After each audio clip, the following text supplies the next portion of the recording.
Adventure in Italy. I was thrilled when my cousin Suji invited me to Italy, a country in southern Europe that looks like a boot. She had a few days off from studying music in a conservatory, so we could spend a week together in Rome and Venice. I had never been abroad by myself, and I was a bit worried, but after the long flight for 12 hours, I was pleased to be greeted by my cousin at Leonardo da Vinci International Airport in Rome. Since Italy is 7 hours behind Seoul, I was quite exhausted and sleepy when I got there. However, I forced myself to stay awake to begin my trip in earnest. Rome was like a giant museum to me. We began our sightseeing at the Coliseum. Nowadays, we can only see a part of what was once the greatest structure in the ancient world.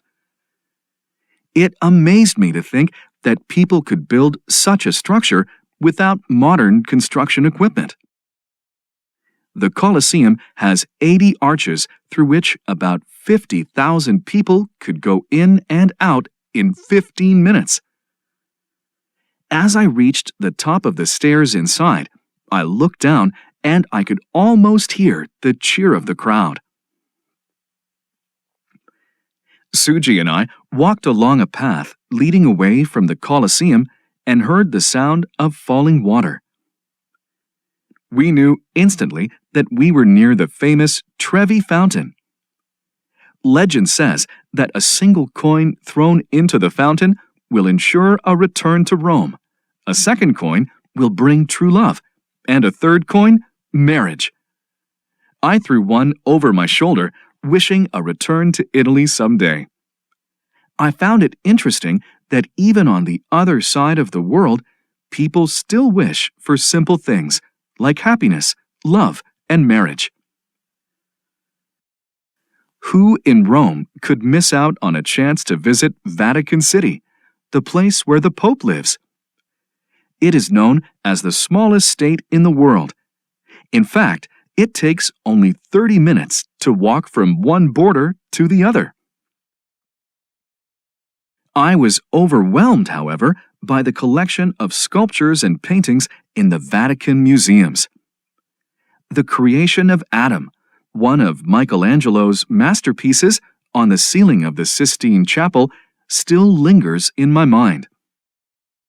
Although I knew photographs are not allowed, the masterpiece was so impressive that I almost took one.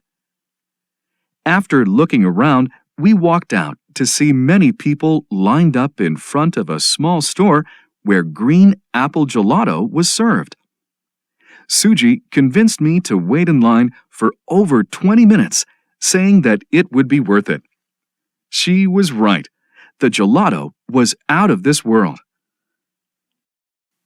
After a couple of more days in Rome, we headed to Venice. The seaside city was a lot more romantic than Rome, but a lot more humid as well. Suji said she had to visit a friend, so she suggested that I explore the city on my own for a few hours.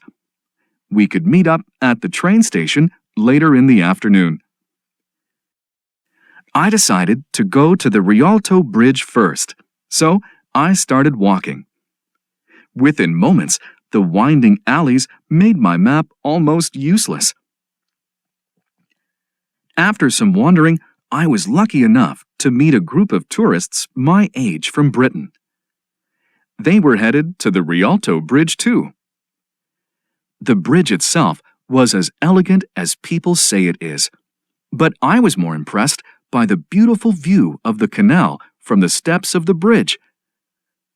I said goodbye to my British friends and walked to St. Mark's Square, one of the prime attractions of Venice. I had never seen so many pigeons in my life. They were so used to being around people that they would wait until people weren't paying attention and then steal their crackers. But what truly made me stop and stare in wonder were the beautiful buildings surrounding all three sides of the square. Along the buildings were shops selling beautiful glass pieces, gloves, and much more.